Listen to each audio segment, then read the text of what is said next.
Good morning student, I hope you are doing well and स्वागत है आपका quick eco में। तो आज हम लोग एक रैंडम टॉपिक पे डिस्कस करेंगे और इस वीडियो में आप लोगों को मैं सारे इम्पोर्टेंट पॉइंट्स प्लानिंग कमीशन से रिलेटेड बताऊंगी। और जो हर साल मतलब प्लानिंग कमीशन जब इस्टेब्लिश हुआ था 1951 में, तो उन्होंने हर साल पे 5 ईयर प्लानिंग दिया था। और उस 5 ईयर प्लान बहुत ही इम्पॉर्टेंट है, अभी भी हमें एग्ज़ाम्स में पूछता है। और मैंने सारे इम्पॉर्टेंट पॉइंट्स जो एग्ज़ाम के अकॉर्डिंग बहुत इम्पॉर्टेंट है उसको मैंने इसमें इंक्लूड किया है।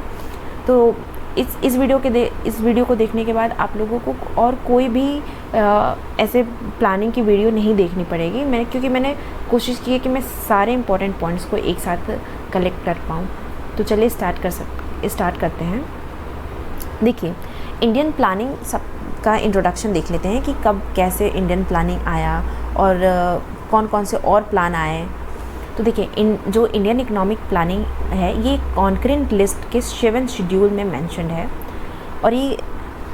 और इंडियन प्लानिंग जो है वो सिर्फ प्लान देता है गवर्नमेंट को, मैंडेटरी नहीं है कि गवर्नमेंट उसको माने ही।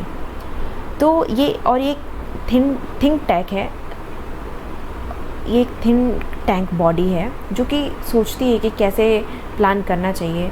और ये ना ही एक नॉन स्टैट्यूटरी बॉडी है, किसी भी कॉन्स्टिट्यूशन में इसका मेंशन नहीं है और ना ही कॉन्स्टिट्यूशन बॉडी है ये। तो देखिए, जो फर्स्ट प्लान इन इंडिया है वो एक बॉम्बे प्लान आया था 1947 में इंडिया में, जिसमें बहुत सारे ऐसे बड़े बड़े बिल्डर्स एक साथ आए थे और उन्होंने अपना प्लान तैयार किया था। उसके बाद एस.एन. अग्रवाल ने गांधीयन प्लान भी दिया था 1944 में, और उसी 1944 में एम.एन. रॉय ने पीपल्स प्लान दिया था और जी.पी. नारायण ने सर्वोदय प्लान दिया था 1950s में। तो ये अलग अलग प्लान हैं इंडिया में जो कि दिए गए हैं अलग अलग लोगों द्वारा। यहाँ पे नाम भी मेंशन है और ये इन लोगों के नाम भी एग्ज़ाम्स में पूछे जाते हैं, इसलिए मैंने यहाँ पे मेंशन किया है। और यहाँ पे हर एक पॉइंट किसी न किसी एग्ज़ाम्स में पूछे गए हैं और यहाँ पे मेंशन है। तो आप लोग ध्यान से इसको लिख लीजिएगा या स्क्रीनशॉट ले लीजिएगा, आप लोगों के लिए बहुत हेल्पफुल होगा। अब देखिए, इंडियन प्लानिंग के बीच में ये सोच रहे होंगे कि नेशनल डेवलपमेंट काउंसिल कहाँ से आ गया।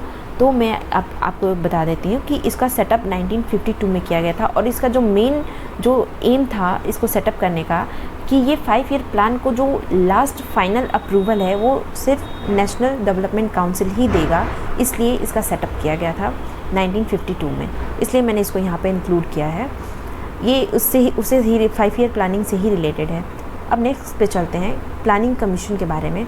अब देखिए, ये प्लानिंग कमीशन जो इस्टेब्लिश किया गया था वो 15 मार्च 1950 को इस्टेब्लिश किया गया था। और जो इसके हेड थे वो थे जवाहरलाल नेहरू।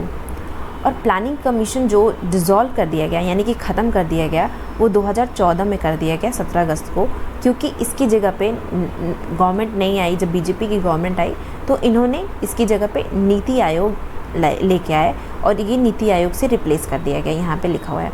और नीति आयोग भी क्या है, एक थिंक टैंक बॉडी है गवर्नमेंट की। और थिंक टैंक बॉडी होने के बाद ये नीति आयोग अब नए अलग अलग उसके टारगेट्स अलग हैं, उसके ईयर्स अलग हैं। तो हम अभी आज इस वीडियो में सिर्फ प्लानिंग कमीशन के जो टोटल 12 प्लानिंग कमीशन ने दिया था नीति आयोग से पहले, उसके बारे में डिस्कस करेंगे। तो हमारा फर्स्ट प्लान है, देखिए फर्स्ट प्लान जो था वो 1951 से 1956 तक चला और ये बेस्ड था हेराडोमर मॉडल पे। इस तरह से अलग अलग प्लानिंग अलग अलग मॉडल पे बेस्ड है। तो हमारा फर्स्ट 5 ईयर प्लान इसी पे बेस्ड था। और जो इसके आर्किटेक्ट थे, जो प्लान को तैयार किया था, वो थे के.एन. राज। और ये हमेशा हमें एग्जाम्स में पूछता है कि किस पे बेस्ड है, कौन आर्किटेक्ट हैं और टारगेट ग्रोथ रेट क्या था, एक्चुअल ग्रोथ रेट क्या था। तो अब देखिए, टारगेट ग्रोथ रेट था 2.1% और जो एक्चुअल हमें अचीव हुआ वो 3.6% था। अब ये दोनों का मतलब क्या है, देखिए टारगेट का मतलब होता है कि जैसे हम आज हमने टारगेट किया कि आज हम पूरा एक चैप्टर पढ़ लेंगे, लेकिन हम उससे ज़्यादा ही पढ़ लिए, हम 2 चैप्टर पढ़ लिए, तो एक्चुअल टारगेट से हमने ज़्यादा पढ़ लिया, तो उसको टारगेट ग्रोथ रेट कहते हैं। और एक्चुअल जो हमने अचीव किया, हो सकता है कि कोई बच्चा एक चैप्टर से कम ही पढ़ा हो, तो उसको हम एक्चुअल ग्रोथ रेट कहते हैं कि कितना हमने टारगेट किया और कितना हम अचीव कर पाए। तो यही दोनों अंतर होता है जो आपको हर एक प्लान में एक टारगेट ग्रोथ रेट देखने को मिलेगा और कितना एक्चुअल ग्रोथ रेट हुआ था वो देखने को मिलेगा। अब इस फर्स्ट 5 ईयर प्लान में एग्रीकल्चर पे बहुत ज़्यादा फोकस दिया गया था, क्योंकि इंडिया हमारी फ्रीडम के बाद 1947 के पास इंडिया के पास कोई बहुत अच्छा रिसोर्सेज नहीं था, तो इंडिया के पास एक एग्रीकल्चर ही था। तो उस पर ज़्यादा जोर देने की बात की कि हम एग्रीकल्चर पे ज़्यादा जोर देंगे ताकि हमारे पास फूड की क्राइसिस ना आए, तो इसलिए एग्रीकल्चर पे ज़्यादा जोर दिया गया। और ये प्लान 7 कैटेगरीज़ को भी और इंक्लूड करता है, जैसे कि एग्रीकल्चर के साथ साथ कम्युनिटी डेवलपमेंट के भी बारे में बात करता है।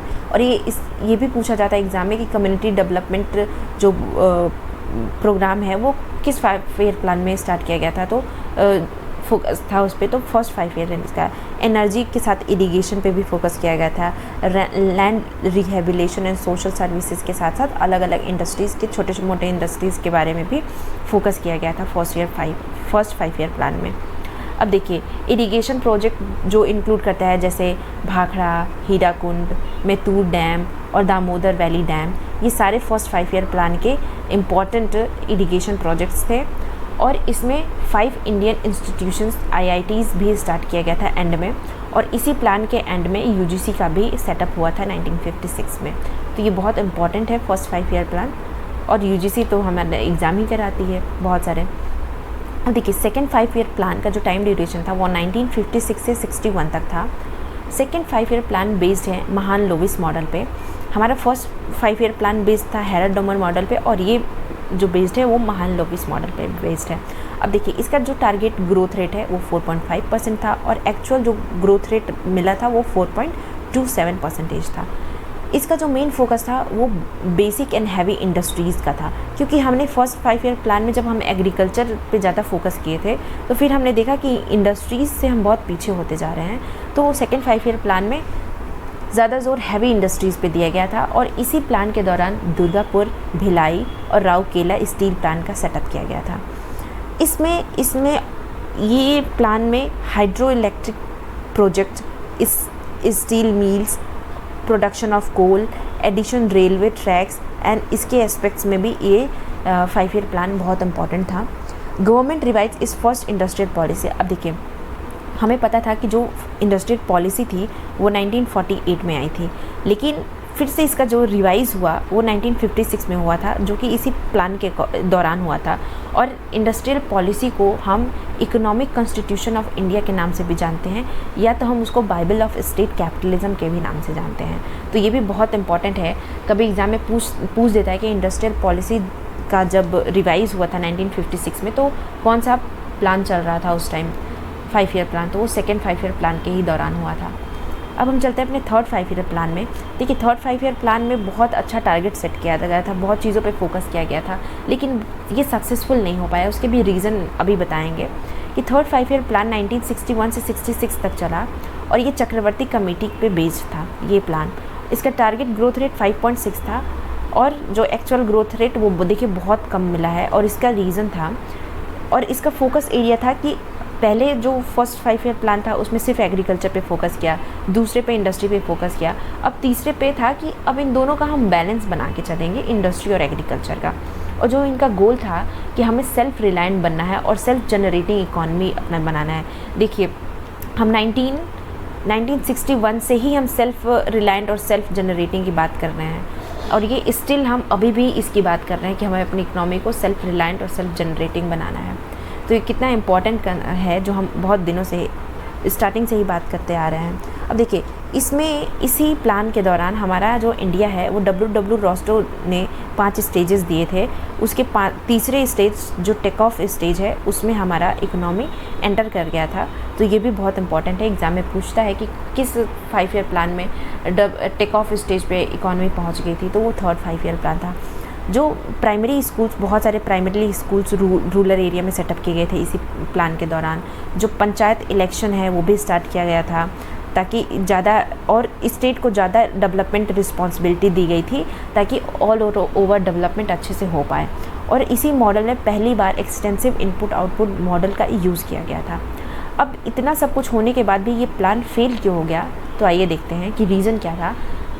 जब ये प्लान 61 से 66 के लिए बना था, लेकिन इसी दौरान 1962 में इंडो चाइना वार हो गया और जिसमें सारा फोकस आर्मी और डिफेंस पे चला गया था। सारा जो जितना भी बजट हमने बनाया था और चीज़ों के लिए वो हमें आर्मी और डिफेंस में दिया गया और ये वॉर अभी ख़त्म ही हुआ तो 1966 में दूसरा वॉर हो गया इंडो पाकिस्तान, यानी इंडिया और पाकिस्तान का वॉर हो गया। और ये 2 वॉर की वजह से ये बहुत ही फेलियर हो गया इस प्लान का। इस वजह से इसका जो टारगेटेड ग्रोथ रेट था वो 5.4 था और एक्चुअल ग्रेड बहुत ही कम, जो हमने अभी प्रीवियस में देखा कि एक्चुअल ग्रोथ रेट ये सिर्फ 2.4 ही हमें प्राप्त मिला था। तो ये रीज़न था उसका फेल होने का। अब हम चलते हैं, अब देखिए जब ये वॉर वगैरह हो गए तो बहुत ही लॉस हो गया है इकोनॉमी को। तो अब इस कंडीशन में नहीं था कि हम नेक्स्ट 5 ईयर प्लान का हम टारगेट स्टार्ट करें, तो इसीलिए एक इस एनुअल प्लान लाया गया, छोटे छोटे प्लान जो 1966 फिर 1967 फिर 68, मतलब 66 से चला और ये छोटे छोटे 3 साल का प्लान बनाया गया और इसको हम प्लान हॉलिडे के नाम से भी जानते हैं। तो यानी कि प्लान हॉलिडे का जो ईयर था वो 1966 से लेके 69 तक था और ये जो गवर्नमेंट ने इसी टाइम रुपये का डिवेल्यूएशन किया था ताकि जो हमारा एक्सपोर्ट हो वो ज़्यादा हो सके, ताकि हम अपनी चीज़ों को बाहर भी बेच सके और कमा सके। इसके बाद 4th 5 ईयर प्लान आया जो कि 1969 और 74 में स्टार्ट हुआ और जो ये बेस था वो लियनटीफ इनपुट आउटपुट मॉडल पे बेस्ड था। और ये इसका जो प्लान था वो ज़्यादा था कि हम कैसे वीकर सेक्शन की कंडीशन को इम्प्रूव कर पाए। तो ये बहुत इंपॉर्टेंट प्लान था जिसमें वीकर सेक्शन पे फोकस किया गया। इसका ऑब्जेक्टिव था कि जितनी भी ग्रोथ हो वो एकदम स्टेबल हो, यानी कि ये ना कि एक साल हमने बहुत अच्छा ग्रोथ किया दूसरे साल हम अच्छा ग्रोथ नहीं कर पाए। जो भी हो प्रोग्रेसिव अचीवमेंट या सेल्फ रिलायंट हो हमारी इकोनॉमी। जो हमारा ग्रोथ है वो 5.6% जो टारगेट 4th 5 ईयर प्लान में रखा गया और जो उसका एक्चुअल ग्रोथ रेट था वो सिर्फ 3.3% ही था। तो ये भी बहुत ही कम ग्रोथ हुआ। इसका भी रीज़न है।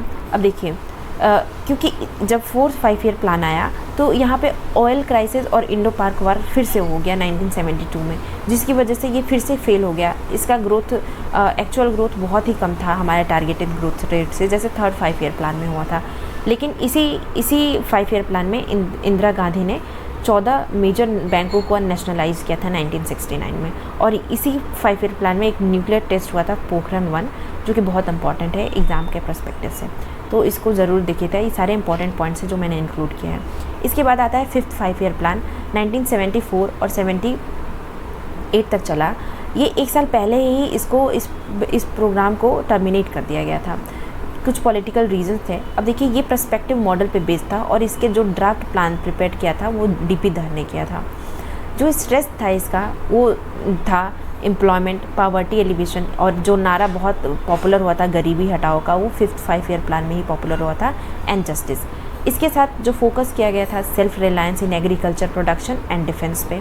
और इसी दौरान मिनिमम नीड प्रोग्राम लॉन्च हुआ था जो कि बहुत इम्पॉर्टेंट स्कीम था। इसी time trickle down approach, trickle down का मतलब होता है कि ऊपर से नीचे तक का फोकस, यानी कि ट्रिकल डाउन जो रिच हैं उसमें से कुछ पोर्शन पुअर को भी ऐसे फिल्टर होके पहुँचे। तो इस तरह से इसको भी ये भी अप्रोच इसी टाइम आया था। 20 पॉइंट प्रोग्राम भी इसी टाइम लॉन्च हुआ था 1975 में। और इंडियन नेशनल हाईवे सिस्टम भी इसी टाइम इंट्रोड्यूस हुआ था।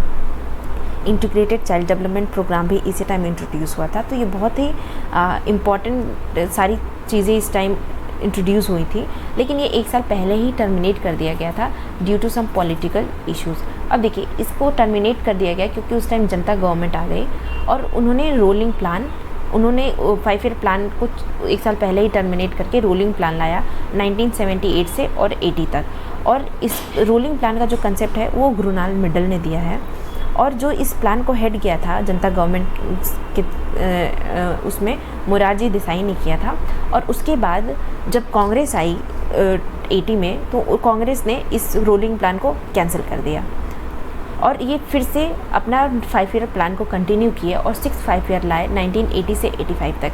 अब 6th 5 ईयर प्लान को बिगनिंग ऑफ इकोनॉमिक लिबरलाइजेशन कहा गया और इसको एंड ऑफ नेहरूवियन सोशलिज्म कहा गया, क्योंकि इसी में जो मेन फोकस था वो poverty strengthening, infrastructure, agriculture, industry दोनों पे फोकस किया गया। इसका ऑब्जेक्टिव था eradicating poverty, achieving technological self reliance, और जो टारगेटेड ग्रोथ था वो 5.2 ही था, लेकिन जो एक्चुअल ग्रोथ मिला वो उससे ज़्यादा मिला। तो ये बहुत सक्सेसफुल प्लान रहा था, क्योंकि हमें एक्चुअल ग्रोथ ज़्यादा मिला था हमें टारगेटेड ग्रोथ रेट से। अब देखिए, इसका जो price control were eliminated and ration shop were closed and this led to an increase in the fruit prices and the increase in the cost of living. अब देखिए, ये सब इसलिए किया गया ताकि फूड प्राइजेज बढ़े और जो हमारे फार्मर्स हैं उनको ज़्यादा पैसा मिले, उनकी भी कॉस्ट ऑफ लिविंग बढ़े और वो फैमिली प्लानिंग भी अच्छे से करें। अगर हर चीज़ महंगी होगी तो लोग कम फैमिली प्लानिंग को अडॉप्ट करेंगे, तो इस वजह से, और ताकि ओवर पॉपुलेशन को प्रिवेंट किया जाए। ये 6 ईयर प्लान से ही इसके बारे में सोचा जाने लगा, क्योंकि इंडिया एक ओवर पॉपुलेटेड कंट्री तो है ही, और ये दिन पे दिन हमारी पॉपुलेशन बढ़ती ही जा रही है। अब इसी टाइम की ड्यूरेशन में नाबार्ड और एग्जिम बैंक, ये जो बहुत इंपॉर्टेंट हैं, इन दोनों का सेटअप किया गया था 1982 में, जो अक्सर पूछता है एग्ज़ाम में कि किस 5 ईयर प्लान के दौरान इनको सेटअप किया गया था। तो मैंने सारे इंपॉर्टेंट कंसेप्ट इसमें इंक्लूड किए हैं। अब देखिए, 7th 5 ईयर प्लान 1985 से लेके 90 तक आया था 7th 5 ईयर प्लान। तो और इसमें राजीव गांधी जो थे वो पीएम थे, और जो टारगेटेड ग्रोथ रेट था 5% था, और हमें एक्चुअल 6%, यानी कि इसमें भी इम्प्रूवमेंट हुआ था। हमारा ये सक्सेसफुल प्लान था। इसमें फोकस किया गया था कि फूड ग्रेन प्रोडक्शन को इंक्रीज़ करना है और एम्प्लॉयमेंट अपॉर्चुनिटी को इंक्रीज़ करना है। इसके साथ साथ हमें इकोनॉमिक प्रोडक्टिविटी को सोशल जस्टिस के थ्रू इंक्रीज़ करना है, और गवर्नमेंट जो थी प्राइवेट सेक्टर पे ज़्यादा फोकस करने लगी, प्रायोरिटी देने लगी ओवर पब्लिक सेक्टर। और जो मेन गोल है इसका, जो प्लान का, वो था फूड, वर्क एंड प्रोडक्टिविटी, यानी कि हम फूड को इंक्रीजिंग फूड प्रोडक्शन हो, हमारा जो प्रोडक्टिविटी है वो बढ़े, वर्क फोर्स पार्टिसिपेशन बढ़े, तो इस पे ज़्यादा फोकस किया गया था। और ये जो इंडिया इसी टाइम जो इंडिया है हमारा, वो हिंदू रेट ऑफ ग्रोथ जो कि जो राजकृष्णा ने दिया था 3.5% को क्रॉस कर दिया था। तो हमारा जो ग्रोथ रेट था औरों के कंपैरिजन में, और कंट्री के कंपैरिजन में बहुत ही स्लो चल रहा था हमारा। इसके बाद इस 7th 5 ईयर प्लान के बाद फिर से due to political changing situation centre में कोई और आ गया, तो 2 साल तक के लिए कोई प्लान नहीं बन पाया। लेकिन इसके बाद जब हमारा 8th 5 ईयर प्लान फिर से कंटिन्यू हुआ कांग्रेस के टाइम, जो कि 1992 से और 97 में चला था। इस टाइम 1992 में बहुत बड़ा चेंजेस लाया गया हमारे इकोनॉमी के लिए। एलपीजी रिफॉर्म लाया गया, लिबरलाइजेशन, प्राइवेटाइजेशन एंड ग्लोबलाइजेशन। इसको हम फिजिकल एंड इकोनॉमिक रिफॉर्म से को भी जानते हैं, जिसको इनिशिएट किया था नरसिम्हन राव गवर्नमेंट ने, और इसको हम आर मनमोहन सिंह मॉडल भी कहते हैं। अब देखिए, पीवी नरसिम्हन राव को इकोनॉमिक रिफॉर्म का फादर कहा जाता है, जबकि न्यू इकोनॉमिक पॉलिसी का फादर डॉक्टर मनमोहन सिंह को कहा जाता है, जो कि एलपीजी का कंसेप्ट दिया था। तो इसलिए ये दोनों बहुत इंपॉर्टेंट है। अब इस 8th 5 ईयर प्लान में आगे हम चलते हैं। अब देखिए, फिजिकल डेफिसिट और करंट अकाउंट डेफिसिट ये दोनों ही डिक्लाइन कर रहे थे इस टाइम, और जो टारगेटेड ग्रोथ रेट था वो तो 5.6% था, और एक्चुअल हमें 6.8, यानी कि इसमें भी इम्प्रूवमेंट हुआ है। और हमने ज़्यादा से ज़्यादा मॉडर्नाइजेशन पे हम शिफ्ट हो रहे थे, और इंडिया उसी टाइम WTO का मेंबर भी बना था 1995 में। तो इसलिए भी ये 5 ईयर प्लान बहुत इंपॉर्टेंट है इंडिया के लिए। अब हम चलते हैं 9th 5 ईयर प्लान पे। वो 1997 से लेके 2002 तक रहा, और इसका गोल था ग्रोथ। देखिए, हर एक 5 ईयर प्लान में सस्टेनेबिलिटी की बात की गई है, जस्टिस, इक्वलिटी, ग्रोथ, तो ये लगभग सब में बराबर बात की गई है, लेकिन टारगेट इस बार सब में ज़्यादा ही रखा गया है पहले के कंपैरिजन में। लेकिन इसमें 9th 5 ईयर प्लान में एक्चुअल ग्रोथ कम था, और ये 7 बेसिक पॉइंट सर्विसेज पे फोकस करता है। इसमें स्पेशल एक्शन प्लान भी इंट्रोड्यूस किया गया था इसी 5 ईयर प्लान में, और इसमें रैपिड इकोनॉमिक ग्रोथ और क्वालिटी ऑफ लाइफ के बारे में फोकस किया गया था लोगों के, और इसमें एम्प्लॉयमेंट जनरेशन पे भी फोकस किया गया था कि एम्प्लॉयमेंट जनरेशन ज़्यादा से ज़्यादा हो। अब हम नेक्स्ट 5 ईयर प्लान पे चलते हैं, 10th 5 ईयर प्लान, जो कि 2002 से लेके 2007 तक चला था। इसमें कोई भी एग्रीकल्चर के लिए कोई भी टारगेट सेट नहीं किया गया था, जो कि बहुत इंपॉर्टेंट है क्योंकि इंडिया एक लेबर अबंडेंट कंट्री है जहाँ पे एग्रीकल्चर शुरू से ही एक बहुत ही इम्पॉर्टेंट रोल रहा है, जहाँ पे 50% से भी ज़्यादा लोग एग्रीकल्चर में इन्वॉल्व हैं। वहाँ पे अभी भी एग्रीकल्चर में ही वो इन्वॉल्व हैं, तो इसलिए बहुत ही इम्पॉर्टेंट है। और लेकिन ये इसमें कोई टारगेट नहीं सेट किया गया था एग्रीकल्चर के लिए। तो अक्सर एग्जाम में पूछता है कि कौन से 5 ईयर प्लान में इसमें टारगेट नहीं सेट किया गया था, तो वो 10th 5 ईयर प्लान था। अब रिडक्शन किया गया था ICOR यानी कि इंक्रीमेंटल कैपिटल आउटपुट रेशियो, जो कि 4.2% था, जो कि हायर दैन टारगेट था। इसका जो टारगेट था वो था 6% 10th 5 ईयर प्लान का, और एक्चुअल टारगेट उसे हमें कम मिला था।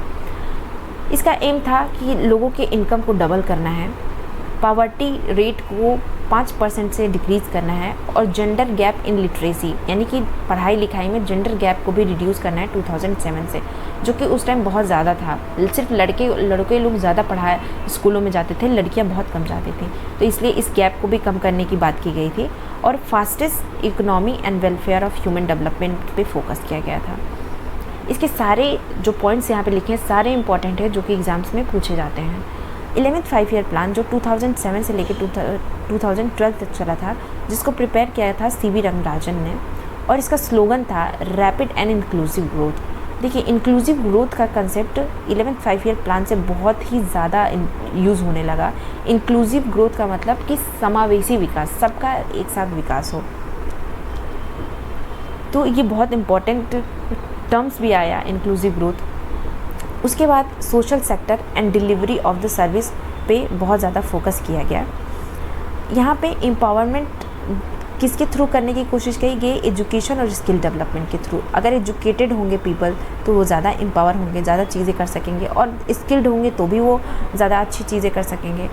इसमें जेंडर इनइक्वालिटी को रिड्यूस करने की बात की गई, जो कि बहुत ही बढ़ गई थी हमारे यहाँ। और फोकस किया गया डिस्टेंस एजुकेशन और IT एजुकेशन पे। अब देखिए, डिस्टेंस एजुकेशन, IT एजुकेशन एक बहुत ही ड्रास्टिक चेंज था इसके बाद से हमारे इकोनॉमी के लिए। तो ये बहुत इंपॉर्टेंट स्टेप था जो कि 11th 5 ईयर प्लान में लिया गया, जिस पे फोकस किया गया। इसमें अलग अलग सेक्टर्स के लिए अलग अलग ग्रोथ रेट्स डिवाइड किए गए थे, जैसे एग्रीकल्चर के लिए 4%, इंडस्ट्री के लिए 10% एंड सर्विस के लिए 9%, जो कि इंक्रीज़ करना था। इसका जो एम था हायर एजुकेशन एनरोलमेंट, जो 18 से 23 एज ग्रुप के स्टूडेंट्स हैं उनको बढ़ाना था, और clean drinking water for all उसको भी लेना था। इसमें टारगेटेड ग्रोथ रेट 9% था, जबकि एक्चुअल ग्रोथ रेट 8% था। अब हम नेक्स्ट चलते हैं 12th 5 ईयर प्लान। इसका स्लोगन था fastest sustainable and more inclusive growth. Sustainable का मतलब होता है कि हम जो भी ग्रोथ करें उसमें हमारा प्रेजेंट नीड तो फुलफिल हो, उसके साथ साथ हमारे फ्यूचर में कोई कॉम्प्रोमाइजेशन ना हो, यानी कि फ्यूचर पे कोई इफ़ेक्ट ना आए जनरेशन पे। और इस टाइम हमारे इन्फॉन्ट मैटरनिटी रेट का जो डिसाइड किया था 25%, सेक्स रेशियो पे 950 टारगेट सेट किया गया, और टोटल फर्टिलिटी रेट 2.1 का सेट किया गया। इसके कुछ ऑब्जेक्टिव थे, जैसे कि इलेक्ट्रिसिटी प्रोवाइड करना है विलेजेस में, माल न्यूट्रिशन को 0 से जो 3 साल के बच्चे हैं उनके माल न्यूट्रिशन को कम करना है, ये एक्सेस देना है बैंकिंग सेक्टर का 90% ऑफ हाउस होल्ड से। देखिए 12th 5 ईयर प्लान में इसको लिया गया था, लेकिन 2014 में जो जनधन अकाउंट खुला था, ये बहुत ही एक इम्पॉर्टेंट स्कीम था, जिससे बहुत सारे 90% से ज़्यादा हाउस होल्ड बैंकिंग सेक्टर से जुड़ गए थे। तो ये बहुत अच्छा स्टेप था लोगों को बैंकिंग से जोड़ने का। इसमें और भी ऑब्जेक्टिव सेट किया गया था, जैसे 50 मिलियन न्यू वर्क्स अपॉर्चुनिटी दिए जाएंगे, वो भी नॉन फार्म सेक्टर में, क्योंकि इंडिया ज़्यादा से ज़्यादा एग्रीकल्चर सेक्टर पे ही बेस्ड थी। तो एग्रीकल्चर सेक्टर से दूर होके नॉन एग्रीकल्चर सेक्टर में जाए, तो इसलिए 50 मिलियन न्यू वर्क अपॉर्चुनिटी को सेट करने की बात की गई थी। अब इसमें जेंडर गैप और सोशल गैप, स्कूल इन्वॉल्वमेंट में कम करने की बात की गई थी, ऑब्जेक्टिव सेट किया गया था। और ग्रीन जो कवरेज है 1 मिलियन हेक्टेयर, क्योंकि हम डेवलपमेंट के साथ साथ हम अपनी इकोनॉमी पे कम ध्यान देते हैं, तो इस वाले 5 ईयर प्लान में इकोनॉमी पे भी ध्यान दिया गया था। तो ये हमारे पूरे 1 से लेकर 12 जो प्लान बने थे, उसके बीच में जितने भी छोटे मोटे एनुअल प्लान, रोलिंग प्लान आए थे, मैंने सबके बारे में इसमें सारे इंपॉर्टेंट पॉइंट्स को डिस्कस किया है। लेकिन मैंने लास्ट में एक और स्लाइड ऐड किया है, जिसमें आपको सारे 5 ईयर प्लान्स यहाँ पे और उसके जो मेन थीम और स्लोगन, इससे भी पूछ लेता है हमें नॉर्मल, और उसके टारगेटेड और एक्चुअल ग्रोथ रेट क्या थे। अब देखिए इस टारगेटेड और एक्चुअल ग्रोथ मैंने अभी आपको बताया अभी, लेकिन इससे आपको तुरंत देखने को मिल जाएगा कि किस में ज़्यादा था, किस 5 ईयर में कम था। अब देखिए इस 5 ईयर में ज़्यादा था, यानी कि हमने इसमें अच्छा अचीव किया, इसमें कम था, इसमें भी कम था, इसमें भी कम था, इसमें ज़्यादा था, इस वाले में भी ज़्यादा था, इसमें भी ज़्यादा था, इसमें भी ज़्यादा था, और इसमें कम था, इसमें कम था, और इसमें कम था। यानी कि 1 2 3 4 5, यानी कि 5 ऐसे 5 ईयर प्लान हुए हैं जिसमें हम टारगेट ग्रोथ से ज़्यादा एक्चुअल ग्रोथ हमारा हुआ है। तो ये हमें इस चार्ट से हमें बहुत अच्छे से आपको एक क्लैरिटी मिलेगी कि कौन सा कितना ग्रोथ रेट और टारगेट हुआ है। तो ये बहुत इंपॉर्टेंट चार्ट है, इसको आप लोग ज़रूर पढ़ लीजिएगा। तो thank you students, I hope you like this work to compile all these things in one video. So stay tuned for more updates and more new topics. Thank you so much.